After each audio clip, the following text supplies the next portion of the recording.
de anunciar o Evangelho aos nossos amigos e conhecidos, tá bem? Marcos capítulo 9, eu quero ler com vocês a partir do versículo 2 até o verso 10. Marcos 9, a partir do verso 2 até o verso 10. 6 dias depois do que foi narrado anteriormente, que foi o texto que nós lemos aqui domingo passado pela manhã, de Jesus anunciando a sua morte, a sua ressurreição. Então, passados 6 dias depois disso,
de Deus, na realidade que eles estavam vivendo, no contexto próprio específico daqueles apóstolos, no momento escolhido por Deus, para que eles tivessem uma experiência terrena com algo não terreno, uma experiência temporal com algo atemporal, uma experiência natural com algo sobrenatural, e uma experiência que marcaria a vida daqueles apóstolos para prepará-los para tudo que ainda iria acontecer.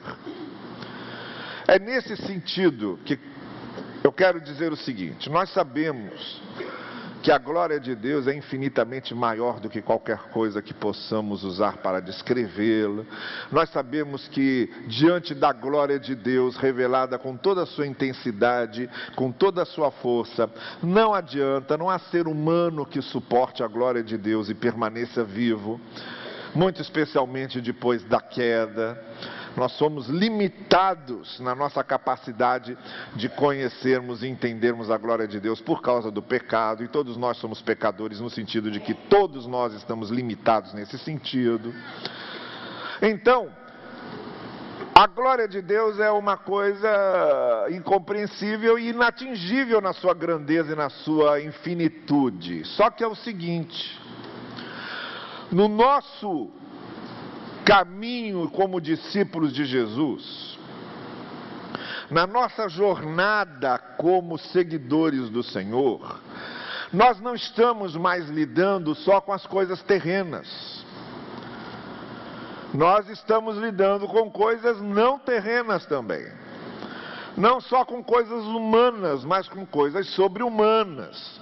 A partir do momento em que nós entramos na dimensão do Evangelho, de relacionamento com Deus, a partir desse momento nós começamos a transitar entre o mundo terreno, que é esse mundo que vivemos, com o nosso cotidiano terreno, com a nossa experiência terrena. Só que nessa experiência terrena agora, embora não possa revelar a totalidade da sua glória, nem a imensidão da glória, porque não cabe na gente, nós só teremos acesso à glória de Deus total quando estivermos diante dele. É uma promessa que nos é feita.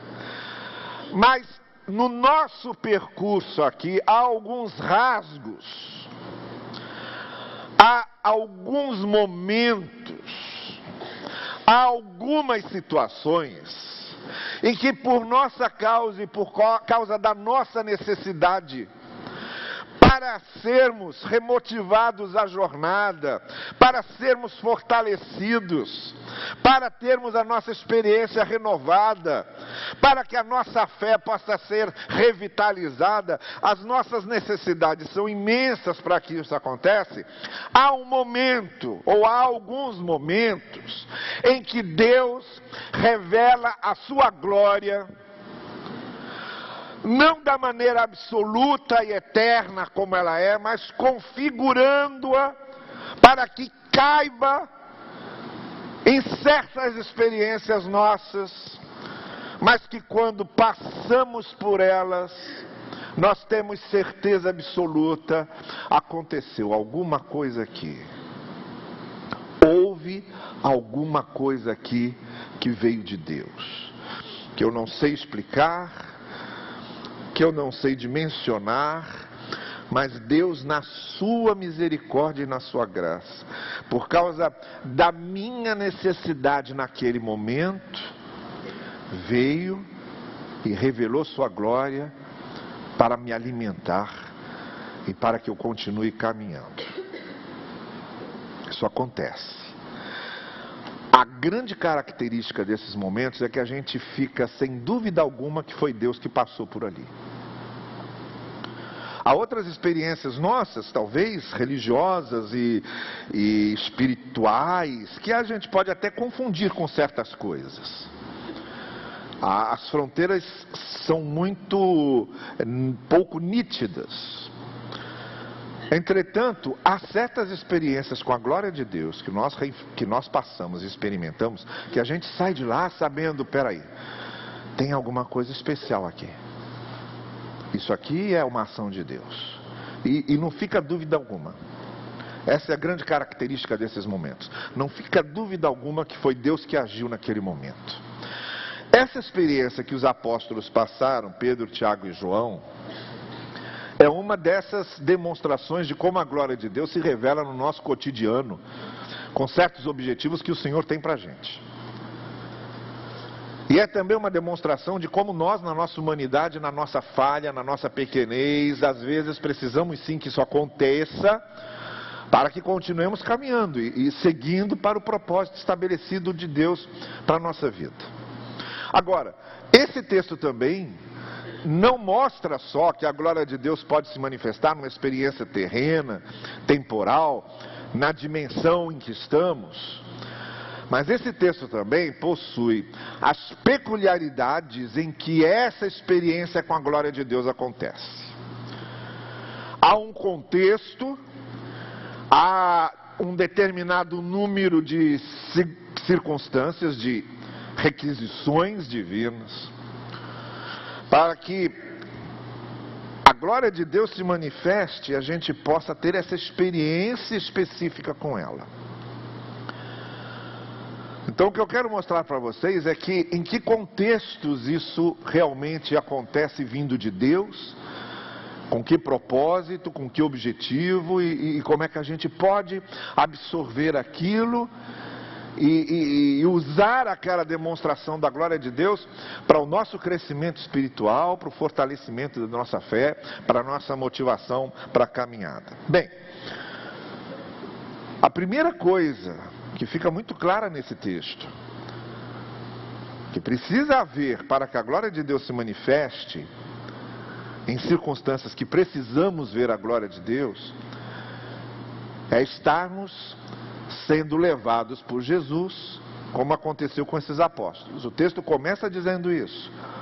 Tiago, Pedro e João, diz o texto, tomou Jesus a eles e os levou. A glória de Deus, ela se manifesta nesse contexto de estarmos sendo levados por Jesus. Jesus é que tem que estar nos conduzindo na vida. Ele é nossa referência. Ele é nosso Senhor. E quando Jesus, na nossa vida, ocupa esse lugar de estar nos conduzindo, de estar nos levando, cria-se então essa atmosfera e esse contexto para que a glória de Deus se manifeste. Por quê? Primeiro porque a glória de Deus se manifesta através de Cristo agora. O Evangelho de João diz isso. Vimos a glória do Pai manifestada em Jesus. É através de Cristo que a glória de Deus se manifesta. Então, a primeira e a mínima coisa que precisa acontecer para que uma vida tenha experiência com a glória de Deus é estar sendo conduzida por Jesus, levada por Jesus. Foi a primeira coisa que aconteceu. Para que eles tivessem aquela experiência com a transfiguração, eles foram conduzidos e levados por Jesus e ficaram lá a sós com Ele. Quer dizer, comunhão íntima com Ele, comunhão pessoal com Ele. Quem quiser que a glória de Deus seja manifestada na sua vida, a primeira coisa que precisa acontecer é ser conduzido por Jesus. Jesus precisa ser o seu Senhor, Jesus precisa ser a sua referência. Fora de Jesus nada acontece. Fora de Jesus nada acontece. Foram levados por Jesus. Está aí o primeiro elemento da glória de Deus se manifestando a eles. Ficaram lá sós com Ele, a referência principal da vida deles. Depois, o que acontece? Jesus se transfigura. A palavra transfiguração significa que Ele muda de figura visual. O texto descreve que as suas roupas ficaram brancas, muito brancas, resplandecentes, dizem algumas outras versões. Então, para que a glória de Deus se manifeste na nossa vida, não basta apenas estarmos sendo conduzidos pelo Senhor. É preciso, em segundo lugar, que nós tenhamos uma visão consciente da santidade de Deus. Porque a brancura das vestes significa na Escritura santidade.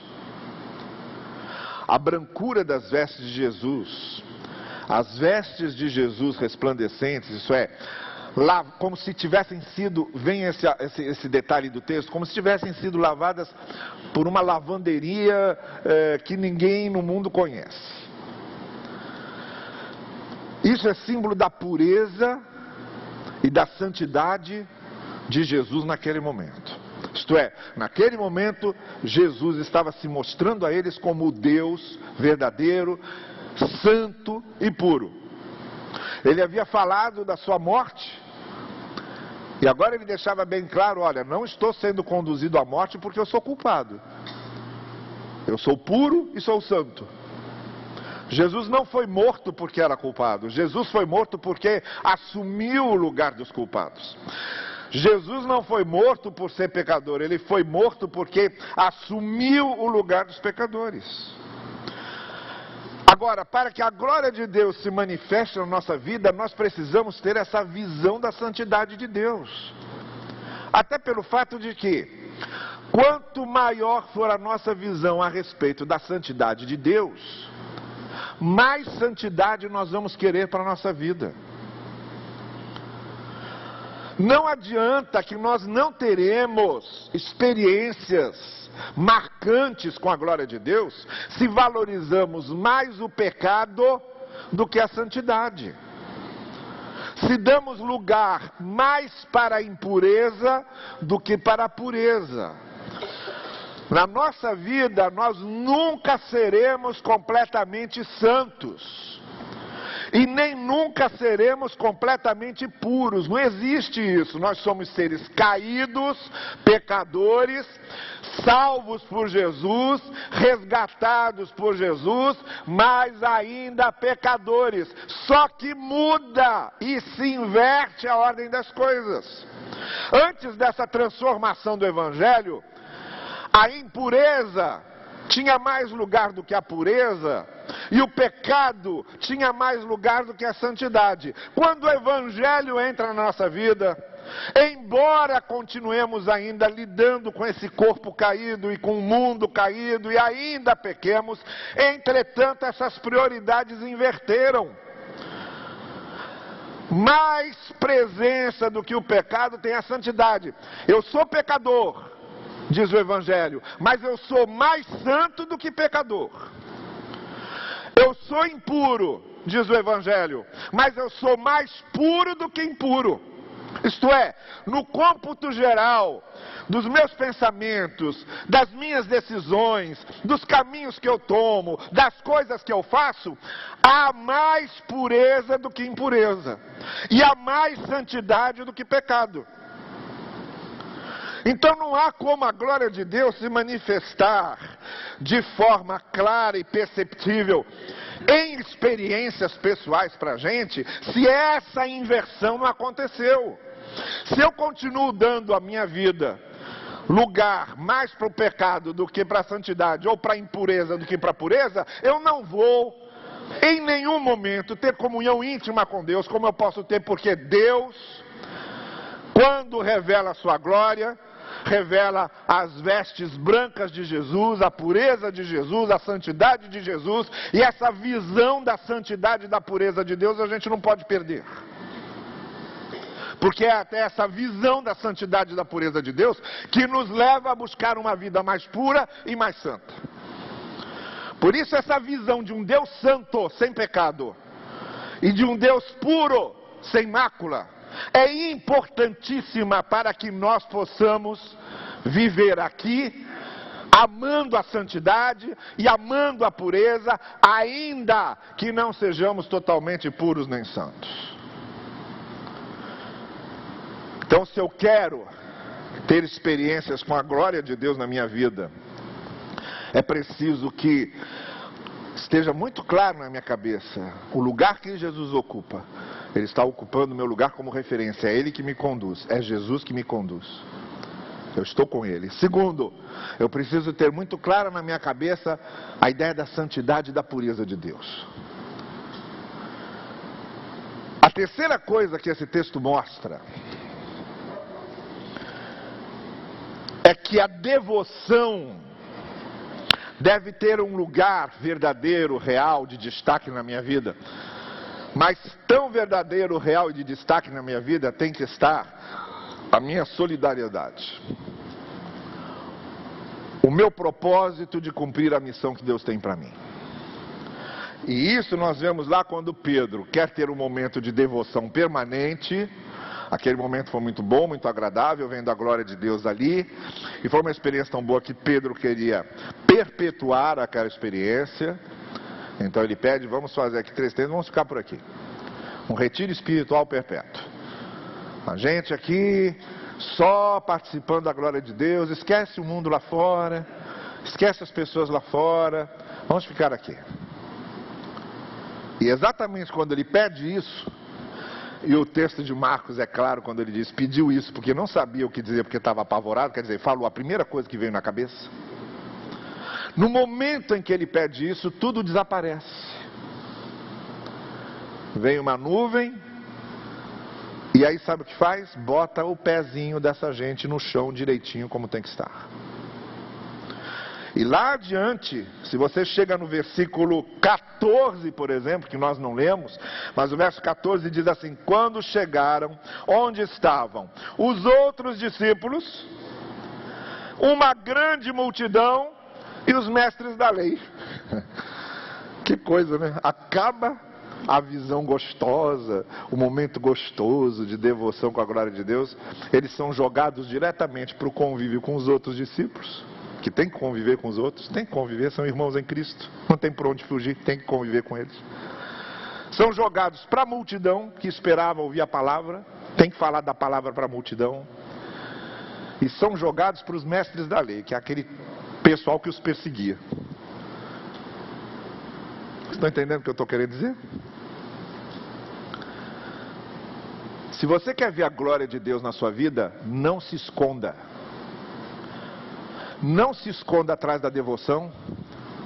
Não se esconda atrás do domingo. Não se esconda atrás do templo.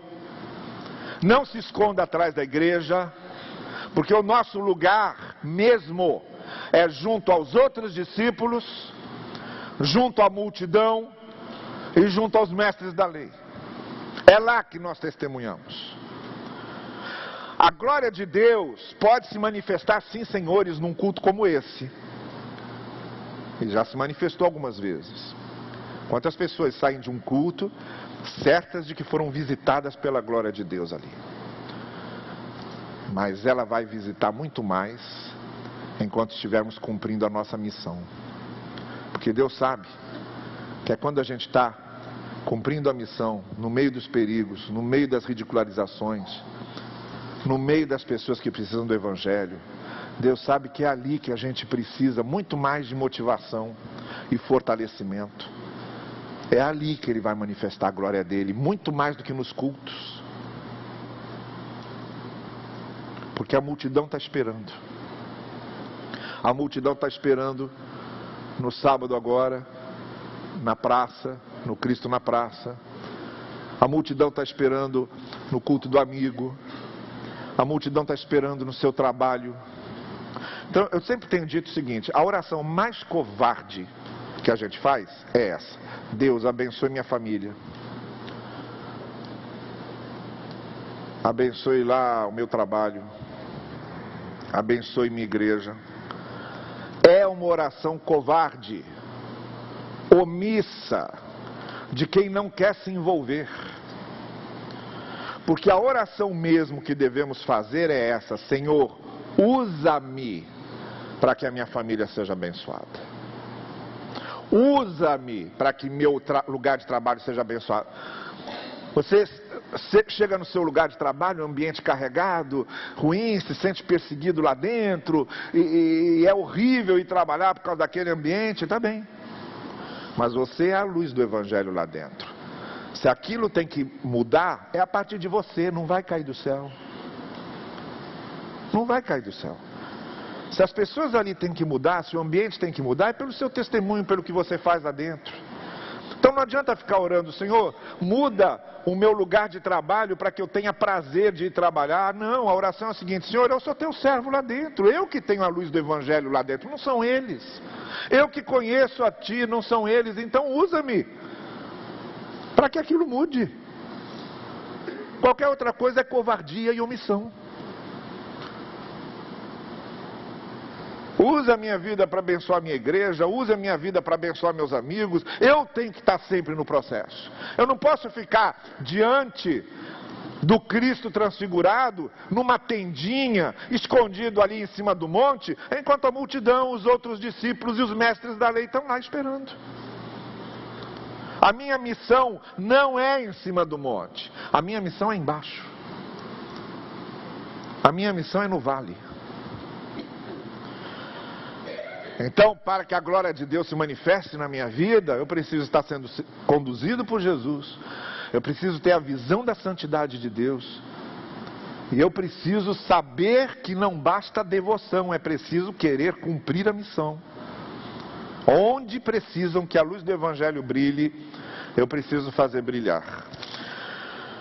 A outra coisa que acontece, ainda nesse texto, aí quando tudo desaparece e a nuvem acaba com aquela visão e tudo volta ao normal, fica uma coisa ainda pairando no ar, que é a voz do Senhor dizendo: este é o meu filho amado, ouçam-no. Há três momentos no Evangelho de Marcos onde essa frase, este é o meu filho, aparece. 2 momentos são ditos por Deus. Na hora do batismo de Jesus, Deus disse exatamente isso: este é o meu filho, ouçam-no. Na hora do batismo de Jesus, veio uma voz no céu e disse: este é o meu filho, ouçam-me. A segunda vez é aqui. De novo a mesma voz e a mesma expressão: este é o meu filho, ouçam-me. E a terceira vez em que Jesus é chamado de Filho de Deus, já não é por Deus só, é por um soldado romano, na cruz, quando Jesus morre, já é o final do Evangelho de Marcos, o soldado romano vira e diz assim: este era verdadeiramente o Filho de Deus. Agora aqui nós temos de novo a expressão que Deus usou no batismo de Jesus, sendo usada aqui, apresentando Jesus e dizendo: este é meu filho, e acrescentando o imperativo: ouçam-no. Se ele é o meu filho amado, e se vocês me amam, obedeçam-no. Se ele é o meu filho amado, levem a sério o que ele ensina. Se ele é o meu filho amado, que ele seja o mestre de vocês. Se ele é o meu filho amado, sejam fiéis a ele. É isso que Deus está dizendo. Então a glória de Deus se manifesta na nossa vida quando a gente obedece a palavra de Deus, quando a gente obedece os ensinos de Jesus, quando a gente vive o Evangelho. Não há como a glória de Deus se manifestar sem que essas coisas estejam acontecendo. Eu sou conduzido por Jesus, eu tenho a visão da santidade de Deus, eu sei qual é a minha missão, eu obedeço os ensinos do Evangelho. Esse ambiente precisa estar criado para a glória de Deus se manifestar. O texto termina, ou pelo menos a parte do trecho que lemos, termina com os discípulos discutindo, não é? Diz o texto que aí eles ficaram discutindo entre si o que significaria ressuscitar dos mortos. Jesus já havia dito que ia ressuscitar, e agora o Senhor Jesus estava preparando os discípulos para a sua ressurreição, que ele ia ressuscitar dos mortos, e eles ficaram ali perguntando o que é ressuscitar dos mortos. Eles não descobriram o que era ressuscitar dos mortos, nem nós sabemos, porque é um mistério. Esse negócio de ressurreição, de novo corpo, como vai ser depois da morte, tudo mistério. Tudo mistério.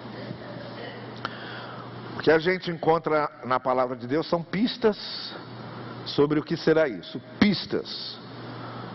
Mas só saberemos realmente o que é isso quando passarmos por isso. E nem vejo tanta curiosidade de alguns em quererem apressar essa experiência. A gente espera o momento de saber, não é? Olha, a glória de Deus se manifesta na nossa vida justamente porque há mistérios, porque a gente não compreende tudo. Às vezes a gente fica desalentado com certas situações, fica entristecido, fica confuso, queria entender, mas não entende. Por que Deus responde certas orações e outras não? Por que algumas pessoas passam tantas dificuldades e outras não? Por que eu tive que perder isso? Por que eu perdi aquilo? Por que eu estou nessa situação agora? Por que eu estou lidando com essa doença? É uma teia de perguntas que vão habitando na nossa cabeça no decorrer da nossa experiência de vida e com Deus. E não há respostas para tudo. Grandes coisas do nosso relacionamento com Deus são mistérios que a gente não entende nem vai entender. E a glória de Deus se manifesta justamente por isso. Com Deus dizendo: olha, você não pode entender, mas eu estou aqui para dizer que, embora você não entenda, eu estou ao seu lado acompanhando você. Eles ficaram lá discutindo o que seria ressurreição, o que seria ressuscitar, não entendiam nada disso. Mas tinham tido a maior experiência com Deus da vida deles. Nunca mais se esqueceram daquilo. E quando Jesus ressuscitou dos mortos, a primeira coisa que eles se lembraram foi daquela experiência no Monte da Transfiguração. Então veja, nós teremos sim experiências com a glória de Deus na nossa caminhada, porque nós precisamos disso. Mas há um contexto em que isso acontece. Se a sua vida não estiver sendo conduzida por Jesus, não adianta. Não vai acontecer.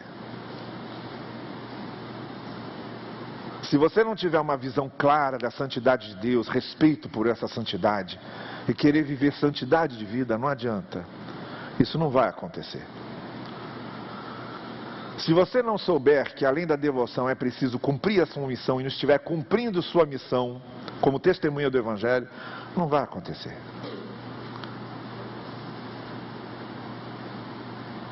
Se você acha que conhece todas as coisas e não sabe respeitar os mistérios da vida que não tem explicação, não vai acontecer. Se não reconhecer seus limites para interpretar e entender tudo, não vai acontecer. E se você não estiver disposto a ouvir o Senhor, a obedecer a sua palavra, também não vai acontecer. Porque a glória de Deus se manifesta nesse contexto. Nesse contexto. Então não vai acontecer, ou é mentira, ou é ilusão, ou é invencionice, ou está querendo fazer figura, ou está querendo enganar os incautos. A glória de Deus se manifesta nesse contexto. Agora, saiba, você não está sozinho. Nesse contexto, as lutas que você vai ter que atravessar, os momentos difíceis que você vai ter que passar, esse contexto é o contexto em que a glória de Deus se manifesta a você, para mostrar para você que você não está sozinho. Que Deus está com você. E você vai sair de lá com aquela certeza grande de que a glória de Deus esteve ao seu lado.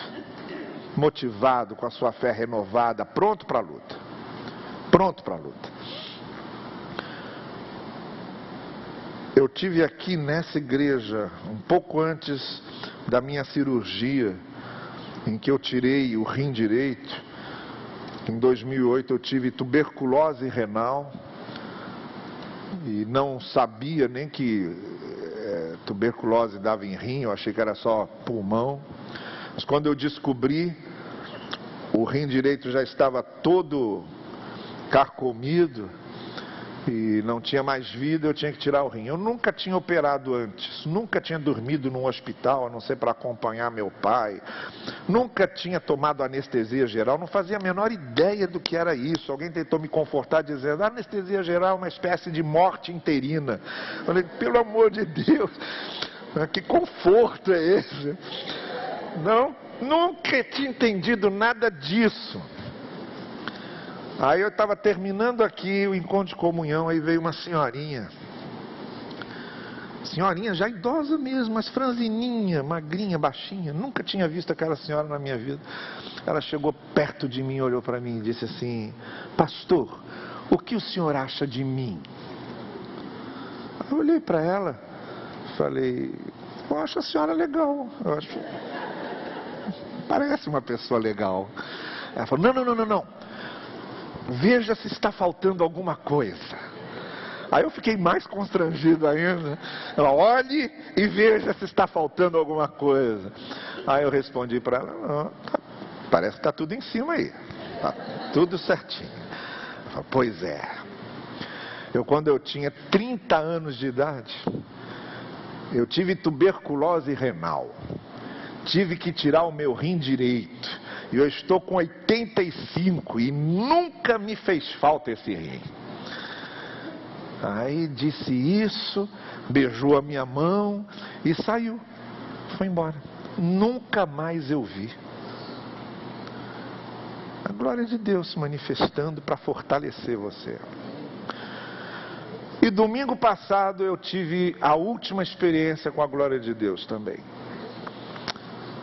Eu entrei nos últimos 15 a 20 dias, entrei numa espécie de depressão espiritual. Mas muito caído, questionando se valia a pena tudo isso que eu ando fazendo, pregando. Eu aceitei esse ano, durante quase 20 anos aqui nessa igreja, eu sempre evitei sair, eu não gosto de viajar, mas a partir do momento de uma conversa séria que eu tive com uma pessoa que virou para mim e disse: você não tem o direito de fazer isso, as pessoas precisam ouvir o Evangelho, você não pode ficar se negando a isso, há muita bobagem sendo dita, e é preciso que pessoas que conheçam bem o Evangelho digam, porque senão vai ter mais gente dizendo bobagem do que dizendo coisas corretas a respeito do Evangelho. E aí eu fiz um propósito, pelo menos esse ano de 2017, aceitar alguns convites para falar, mas aí entra em avião, sai de avião, e daqui uma semana eu vou na segunda-feira, vou a Campinas, depois volto, embarco direto para o Espírito Santo, só retorno no sábado. Aí essas coisas começaram a encher meu coração de dúvidas, e eu comecei a perguntar: para que vale tudo isso? A maioria das pessoas ouvem, entra por um ouvido, sai pelo outro. Ninguém hoje está interessado em ouvir o que você tem a dizer. As pessoas estão cuidando da sua vida. Essas coisas não levam ninguém a uma transformação desse jeito como você imagina, não. E eu comecei a entrar numa crise, mas numa crise. Domingo passado de manhã eu estava pregando aqui, eu estava arrasado por dentro, mas tão arrasado que quando terminou o culto, terminou a IBD, eu entrei no carro, virei para a Jussara, sentei do lado dela. Eu não estou dirigindo porque a minha carteira de motorista está vencida, então eu sentei do lado dela. Eu respeito a lei. Sem carteira eu não dirijo. Então, sentei do lado dela. Eu renovo em São Paulo, né? Então tem que esperar ir para lá. Sentei do lado dela. Minha carteira não é carteira, é carta. Sentei do lado dela e falei assim: eu vou parar. Chega. Eu quero parar. Eu vou deixar de pastorear, eu vou deixar de pregar, vou fazer alguma outra coisa no reino, mas eu vou parar. Aí ela olhou para mim, não falou nada, ficou quieta, mas deve ter pensado: ih, está deprimido, né? Aí olhou para mim e tal. Aí saímos, aí fomos almoçar lá num restaurantezinho que tem ali na Três Rios. Almoçamos com as meninas foram com o carro delas e eu saí depois. Eu falei para elas assim: olha, eu vou passar ali na Cúfura, aquela padaria que tem ali na Três Rios, para comprar uns pãezinhos, para já deixar uns pãezinhos lá em casa para amanhã. Tá bem. Aí eu entrei na Cúfura. Olha, a Cúfura é uma das melhores padarias que a gente tem ali, sempre com pães muito bem feitos. Eu olhava e não achava nada, tudo velho, não tinha nada que eu queria. Falei: entrei aqui à toa. Eu já sem vontade de fazer nada e ainda entro aqui à toa. E fui saindo irritadíssimo por ter entrado ali à toa. Quando eu estou saindo, eu vejo um rapaz atravessando a rua, vindo na minha direção, rindo para mim como se me conhecesse desde a infância. Aí ele veio e disse: pastor Carlos Novaes. Eu disse: sim, meio assustado. Ele falou: olha, eu vi o senhor atravessando aqui para entrar na padaria. Eu disse para minha esposa: eu preciso falar com ele. Joguei meu carro aqui na calçada e deixei o carro ali em cima e vim aqui para falar com o senhor, que é o seguinte: por favor, continue pregando o Evangelho, que o Senhor tem abençoado demais a minha vida. Nunca fui à sua igreja, não sei onde é a sua igreja, mas eu acompanho as suas mensagens pela internet. E ela tem mudado minha vida. Olha, é só isso que eu queria lhe dizer. Continue pregando. Deu a volta e foi embora. Eu fiquei num estado de choque tão grande que eu queria perguntar, sim, mas de que igreja você é? Quem você é? Como é seu nome? Essas coisas que a boa educação manda pelo menos perguntar. Mas eu fiquei num estado de choque tremendo, eu fiquei ali parado, o homem entrou no carro, aí eu só vi aquele carro saindo embora, fiquei ali um tempo, falei, gente, o que é isso? Eu já não entrei nessa padaria à toa, com certeza. Aí voltei para o carro, sentei do lado dela e falei para ela assim, olha, agora eu acabei de receber um anjo do Senhor falando comigo. E dentro de mim, aquela voz me dizendo, gostou da chupeta? Está confortadinho? Está confortadinho? Está animadinho agora? Então faça o favor de voltar a trabalhar e deixe de pensar besteiras. Eu senti exatamente como se Deus estivesse me dizendo isso. Deixa eu dizer uma coisa a você. Todos nós, em algum momento da vida, precisamos que a glória de Deus se manifeste. A gente fica deprimido, a gente fica desalentado, não importa se você é pastor ou não, a gente se deprime, se desalenta, se sente oprimido pelas circunstâncias, oprimido pela situação, mas porque Deus sabe quem somos, a glória dele se manifesta. É nesse caminho que estamos, e é esse Deus que cuida da gente. Vamos ficar em pé e vamos encerrar cantando este último hino que nós temos agora na nossa ordem de culto.